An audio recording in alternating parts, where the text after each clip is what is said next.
Tunaelewana? Jambo la pili, mimi nimezungumza hapa na mama Maureen, anauza nyanya hapa barabarani. Na mama Maureen, wapi mama Maureen huyo, wako wapi?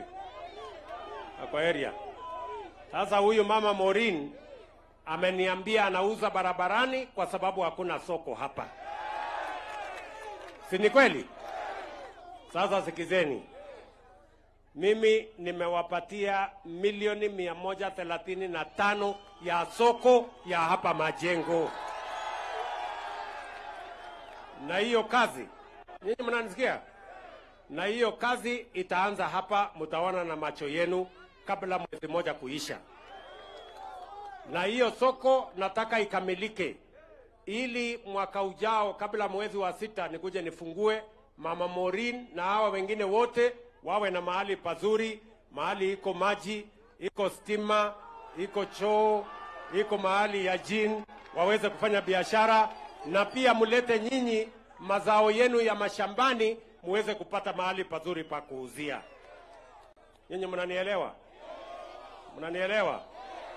Pia nimekubaliana na viongozi wote wa hapa Vihiga, akiwemo gavana wetu Mheshimiwa Tichilo, Mheshimiwa Kagesi hapa, Mheshimiwa Sosi pale, na wale wabunge wengine wote, ya kwamba hii Vihiga lazima tuongeze watu wenye wanapatiwa stima.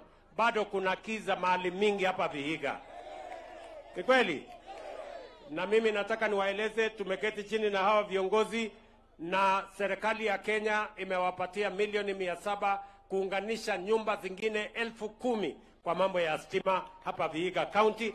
Kabla ya Februari mwaka ujao, hiyo kazi yote itakuwa imefanyika. Tunaelewana? Tunaelewana? Lakini vile vile, nyinyi mnajua tulikuwa na barabara nyingi hapa zilikuwa zimekwama. Na kwa sababu uchumi ilikuwa imekwama zaidi. Sasa nimekwamua uchumi, sasa nimekuja kukwamua mabarabara. Si ndio? Si mnajua uchumi ilikuwa inatembea kwa magoti. Dola ilikuwa imefika 167. Inflation ilikuwa imefika 9.6. Ile foreign exchange ilikuwa imesambaratika. Sasa nimerekebisha mambo.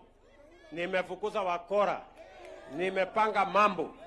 Sasa tuko na pesa ya kuwajengea barabara. Ile barabara ya Mago kwenda mpaka huko Mululu kupitia Lusui, contractor alikuwa ametoroka, nimemrudisha, nimempatia pesa amalize hiyo barabara. Hii barabara ya kutoka Luanda huko Wemulabi kwenda mpaka Mbale ilikuwa imekwama, contractor alikuwa ametoroka, nimemrudisha na nimemwambia amalize hiyo barabara. Iko barabara ingine ilikuwa karibu inaletea sisi kisirani, inaitwa Kombewa Maseno. Ni mko na hiyo habari? Watu wa Luanda walikuwa wananisumbua sana. Sasa mimi nimeambia watu wa Luanda ile kisirani sasa tumeisuluhisha. Na tunaleta contractor akuje ajenge. Si ndio? Kala